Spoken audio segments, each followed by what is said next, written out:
পুরুষের ভালোবাসা সব নারী বুঝতে পারে না, আর যে নারী বোঝে না তার মতো হয়তো হতভাগা নারী দুনিয়াতে কমই আছে।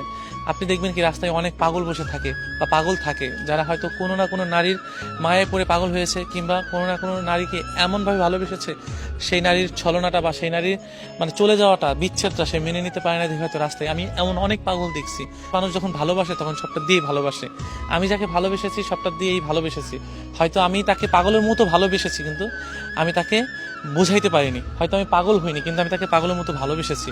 আর ভালোবাসাগুলো না এরকমই, যখন ছেড়ে চলে যায় তখন ওই মানুষটা পাগল হয়ে যায়, তার বাঁচার ইচ্ছা স্বাদ সবকিছুই মরে যায়। একটা মানুষ যখন ভালোবাসতে চায় তার সমস্ত কিছু দিয়ে মানুষটাকে ঘিরে রাখতে চায়। আর মানুষ কখন পাগল হয় জানেন?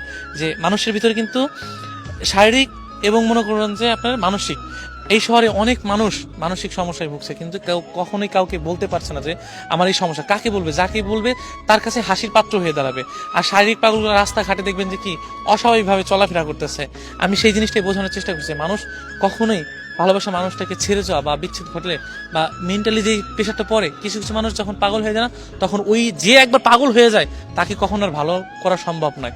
আপনি ওই মানুষটাকে ফিরিয়ে দিলে মানুষটা সহজে ভালো হবে না, কারণ তার ভিতরে এমন কিছু মায়া কাজ করে বা এমন কিছু হয় যে মানুষটা পাগল হতে বাধ্য হয়। বা মানুষের মায়ার যে এই যে মানুষের যে মায়ের যে টানটা, বুকের পাশ থেকে যেই টানটা আসে, ওই টানটা যখন কাজ করে না, তখন মানুষটা অটোমেটিকলি পাগল হয়। আপনি পাগল হইতে না চাইলেও এর ভিতর যে জ্বালা পোড়া, যে পুরনিটা, আমি কারোর জন্য খুব মনে পড়তেছে, ওই মানুষটাকে ছাড়া ভালো থাকতে পারতেছে না, ওই মানুষটার জন্য আমার কষ্ট হইতেছে, এই যে যে একটা ফিল, একটা অনুভূতি, এই অনুভূতিটা যখন আমি কারো প্রতি খাটাইতে যাবো, যখন ওই মানুষটাকে আমি পাবো না, ধরতে গেলে পাবো না, ছুঁতে গেলে পাবো না, তখন আমার বুকের ভিতরে হাহাকারটা বেড়ে যাবে।